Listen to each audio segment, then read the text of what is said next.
Bonjour, bienvenue à ce moment de partage et d'échange. Aujourd'hui, je vais vous parler de la culture créole.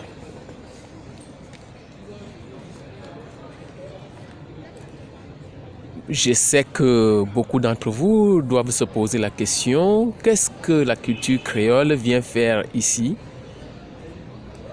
dans la lutte du peuple camerounais pour se libérer, la révolution lumière du peuple camerounais. Eh bien, suivez-moi dans cette petite sortie et vous allez comprendre pourquoi. Pour protéger ses intérêts au Cameroun, la France a mis en route beaucoup de concepts. Je vais ici vous en numérer 4. Le premier concept, c'est le concept de la conservation du pouvoir. Dans la conservation du pouvoir, on favorise une tribu, on fait le bourrage des urnes, on modifie les constitutions, on accorde des faveurs aux hommes en pouvoir, on accorde l'humilité de poursuite aux bons élèves, on favorise et autorise l'enrichissement et la gabédie des bons élèves. Retenez bien le mot « bons élèves ». Bons élèves au service, bien sûr, de la France. Deuxièmement, je vais vous parler du concept de la soumission volontaire. Dans la soumission volontaire, vous avez l'endormissement, l'anesthésie du peuple, certains parlent même des zombifications, l'illusion, le sauvetage de sa vie par l'au-delà,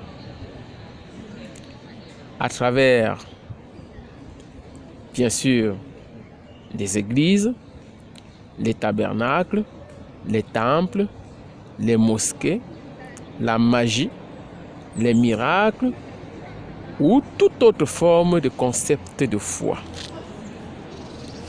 Je ne veux pas entrer dans les détails, ceci nous prendra beaucoup de temps. Troisième concept, la division et la haine de l'autre.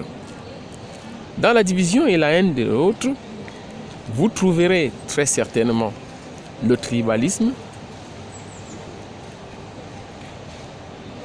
les ténèbres et la terreur. Je pourrais dire ici les 3 T. Dans le tribalisme, je ne reviendrai pas dessus dans cette sortie, tout simplement parce que les effets néfastes au Cameroun sont actuellement connus de tous. Et nous voyons bien comment nous nous perdons parfois dans des explications pour pouvoir faire comprendre à nos compatriotes que le tribalisme ne les sert pas, mais les dessert totalement. Au moment où la France, ce pays des droits de l'homme, qui continue encore à tenir justement dans les ténèbres le Cameroun, on parle même de l'abolition du mot race dans la Constitution.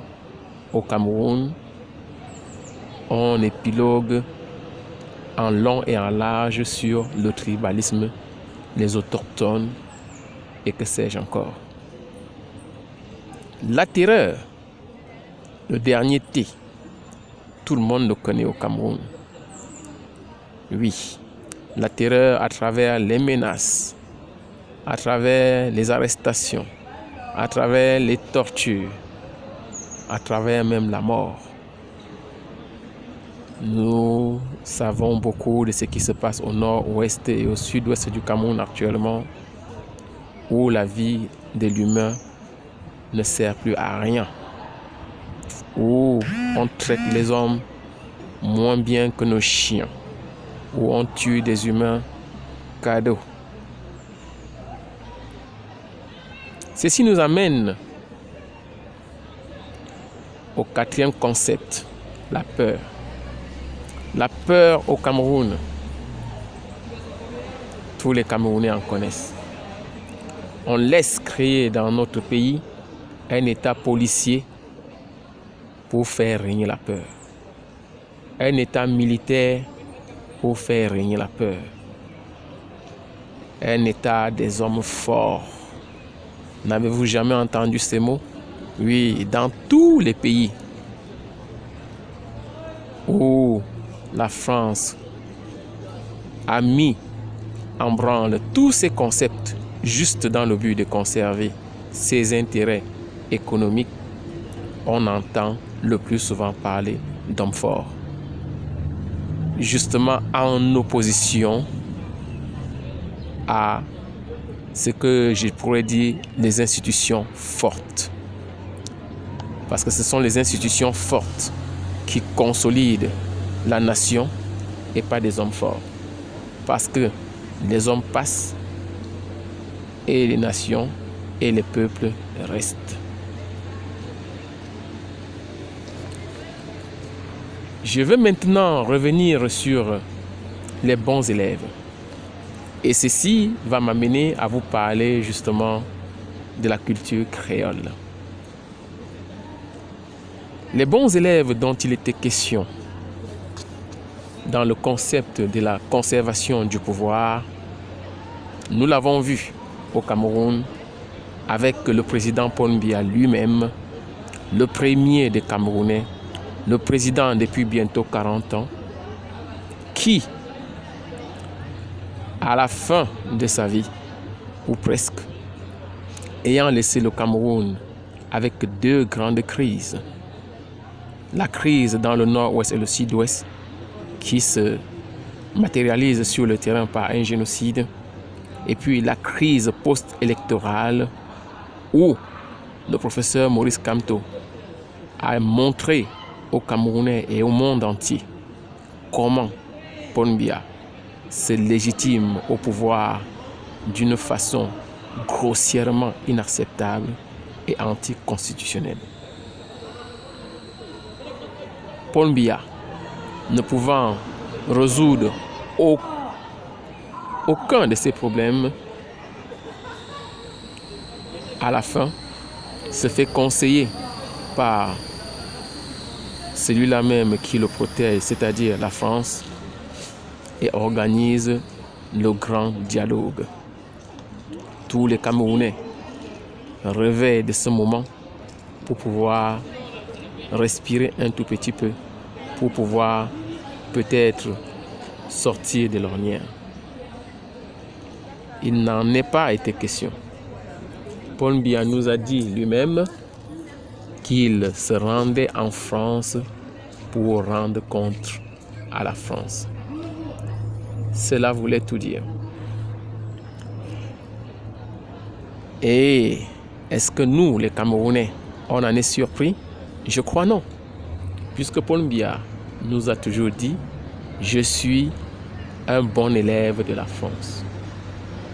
Le bon élève, c'est quoi?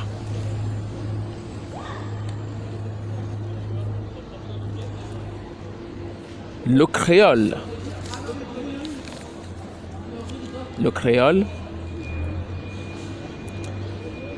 c'est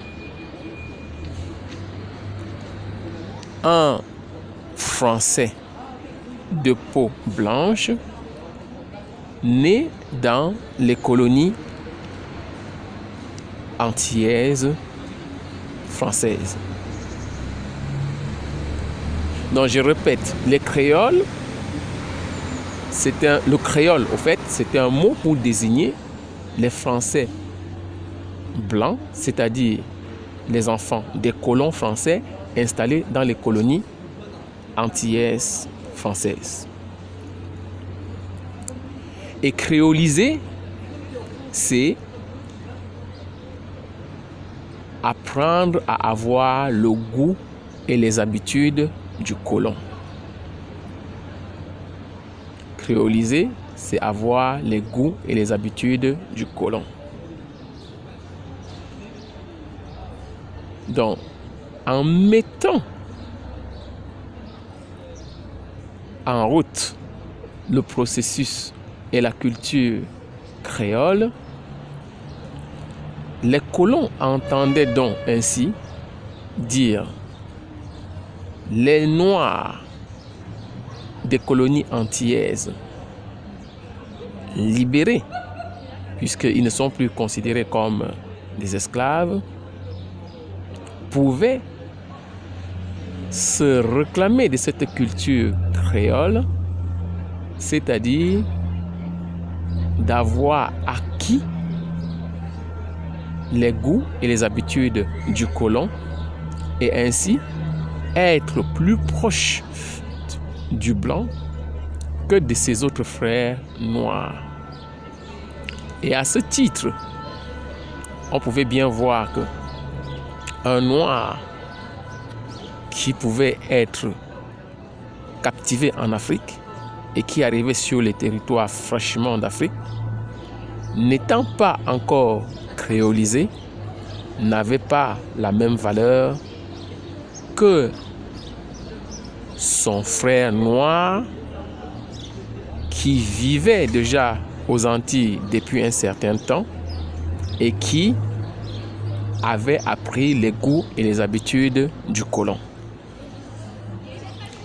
Et forcément, le noir qui avait donc appris ses habitudes et ses goûts se croyait donc naturellement supérieur au noir fraîchement arrivé d'Afrique parce que justement le colon, le maître, lui accordait plus de faveurs, lui accordait plus d'égards, lui accordait plus d'humanité. Et à travers cela, on nous crée, c'est-à-dire ces mêmes colons, la culture créole. Avec tout ce que représente aujourd'hui cette culture créole de nos frères noirs des Antilles, je ne viens pas ici dire quitter cette culture. Non, cette culture est la vôtre. Gardez-la. Mais sachez comment elle a été mise en place. Sachez les idées qui se cachaient derrière cette mise en place de culture créole. Parce que tout concept qui a pour but la négation de la vie, c'est-à-dire du mouvement, de l'action, de la création et de l'élévation de l'humain, n'est pas bon. Tout concept qui a pour but le déni de notre humanité n'est pas bon. Tout concept qui fait en sorte qu'un être humain regarde l'autre être humain comme quelque chose de différent et comme quelque chose de moins bien que lui n'est pas bon.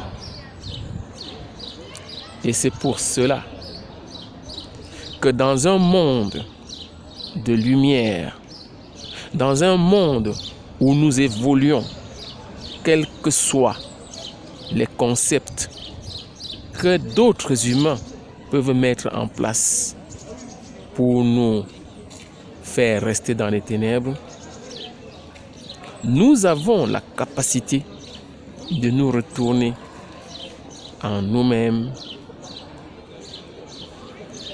et de comprendre ce que nous sommes réellement.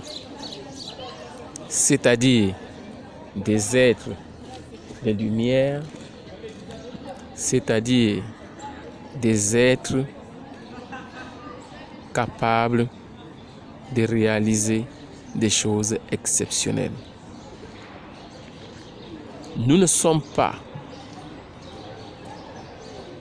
meilleurs que les autres, mais nous ne sommes pas non plus moins bons que eux. La vie sur terre pour nous tous est la même. Faire l'expérience de ce que nous ne sommes pas pour à un moment retrouver ce que nous sommes en réalité. Personne ne viendra nous empêcher cette élévation. Voilà, mes chers frères et sœurs, comment, d'une façon anodine, je viens de vous faire comprendre à ma façon comment la culture créole peut bien être important dans la compréhension de la révolution du peuple camerounais en ce moment, c'est-à-dire leur volonté de se libérer des différents concepts que la France a mis en branle dans ce pays pour un seul but: ses intérêts économiques, mais au passage le déni, la négation de la vie du peuple camerounais. Je remercie mes amis antillais qui s'intéressent au combat du peuple camerounais. Ils m'ont merveilleusement briefé sur ma compréhension de la culture créole. Vive la liberté, vive la création. Ensemble, nous vaincrons.